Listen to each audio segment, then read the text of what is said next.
The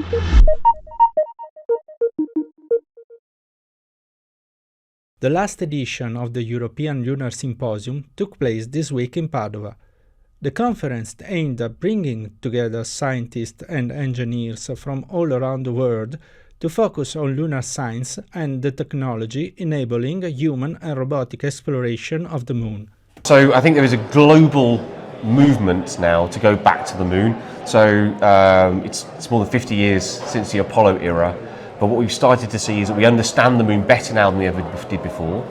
We understand that scientifically it's very rich, it's very important. It tells us about the history of the universe, about our solar system, the history of Earth, even things about what was going on when life emerged on our planet. So scientifically it's a really important place to go.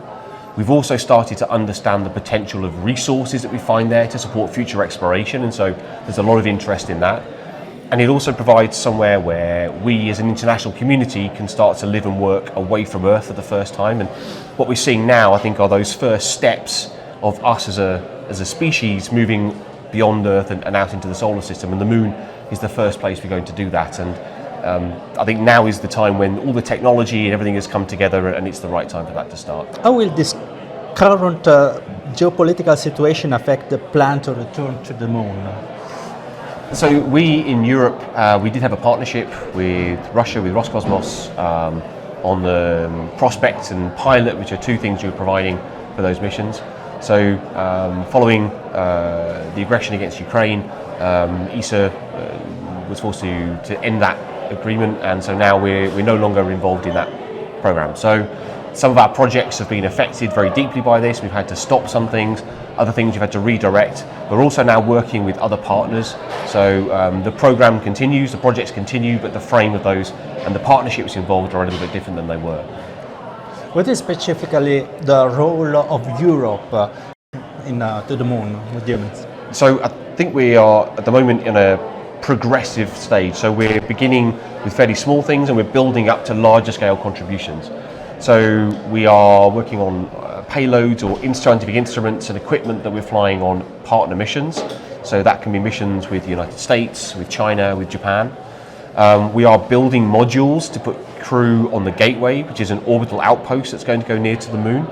We're building the first science to go on that orbital outpost. We have provided the service module with the power, communications, life support systems for the American Orion vehicle, which will take humans back to the moon, and flew for the first time on the Artemis 1 mission a few months ago. We're now starting the development of a lunar lander to take cargo and logistics to the lunar surface to support human missions, and we're working on the larger elements that might follow. So things to provide surface power, communication systems, communications relay networks and other things. So there's really a whole suite of things that we're working on as a contribution to this larger international effort to return to the moon. What is the role of Italy and the ESA in the returning to the moon with humans? Okay. First of all, let me say that the return to the moon is now a growing interest around the world. Every country that have the possibility to reach the moon are preparing a mission on the surface and even to remain there. Italy is prepared to play an important primary role in this world scenario.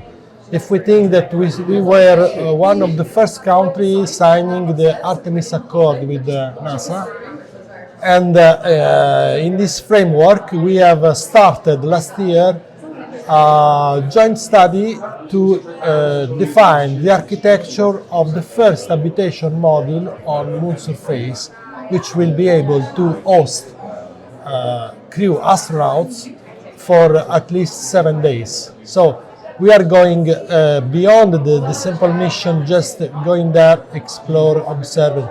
We are preparing the settlement, the fixed installation on moon surface. In addition to that, Italy is a European Space Agency member state, so we are supporting the moon exploration program of ESA. In particular, we have allocated enough funding at the last ministerial last year to take the leadership, the responsibility of the European large lander, so-called EL3. This will be the first European lander for the moon, a big lander with the capability to bring payloads and logistic items. This lander will be integrated with the Artemis program. So the Artemis will bring astronauts. Europe is a candidate to bring all the logistic and scientific payload.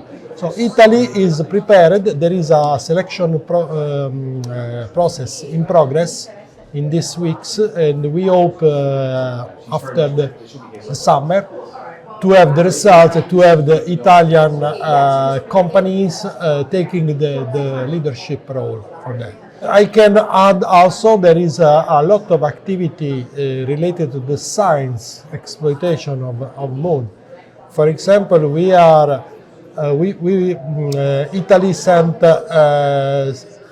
several proposals to a European Space Agency call for instruments, and 7 of these 21 proposals are Italian and are being selected with excellent evaluation. In addition to that, we have also a national activity to select other payloads for the moon surface. The process is still in progress, but we received 19 proposals. So this means that the scientific community, as we have seen here at the European Lunar Symposium in Padova, there are a lot of people, a lot of interest. There are large communities pushing to prepare to exploit scientifically the moon surface. Can we talk about a new space race, and it will be competitive or collaborative? I like to think of things as collaborative now.